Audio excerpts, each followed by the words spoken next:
Hi, I too was honored to be asked to speak to you on the panel today, and I actually have a handout as well. It is green, and it says autism at the top, and there are some that may be white, and it goes through the definitions of autism as well, federal, state, and the DSM or criteria, as well as the assessment standards that are required in special education, because we're looking at the educational model and autistic-like behaviors, like Dr. Graff touched on. It isn't a diagnosis.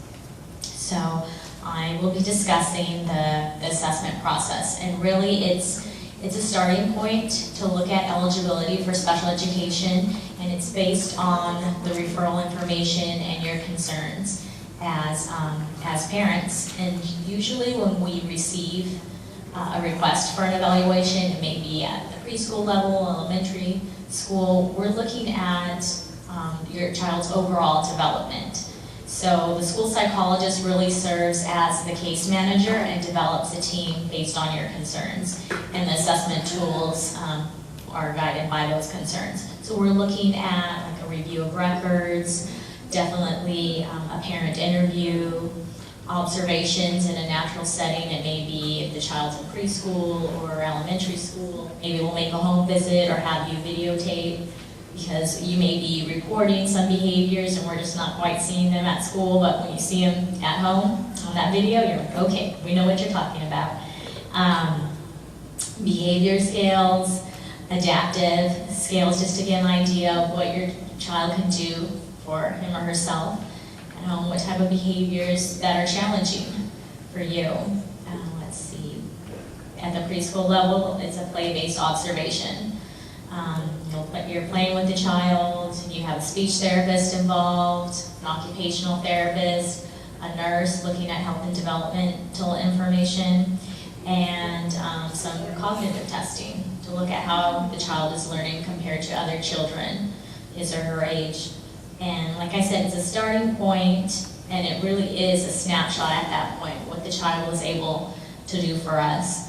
And then you go into an IEP, the Individualized Education Program, to discuss those assessment results from the tools that were utilized.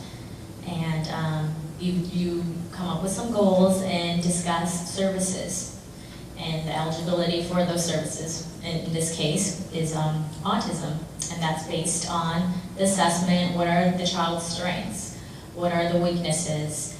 Where have the goals been established in like the areas of self-help, fine motor, gross motor, and coming up with a program for that child. And let's see. Other supports that are provided by the school psychologist are supports with behavior within the classroom, maybe social stories if the child will be riding the bus.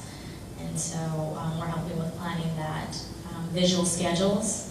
I know I need a daily planner to know what I'm doing at 9 o'clock, my different appointments, and that helps children as well in the classroom, so the psychologist is there to support. Initially I said it's a contact person, your case manager, and then a new person is usually assigned, which is sometimes the teacher or the speech therapist. Another important role is your school psychologist will connect you with community resources. Maybe have you gone to Tri-Counties? Are you aware of the Rainbow Center? Are you aware of other activities going on within the community, connecting you with parents as well? And that is pretty much the assessment process within the district. I'll be happy to answer any questions.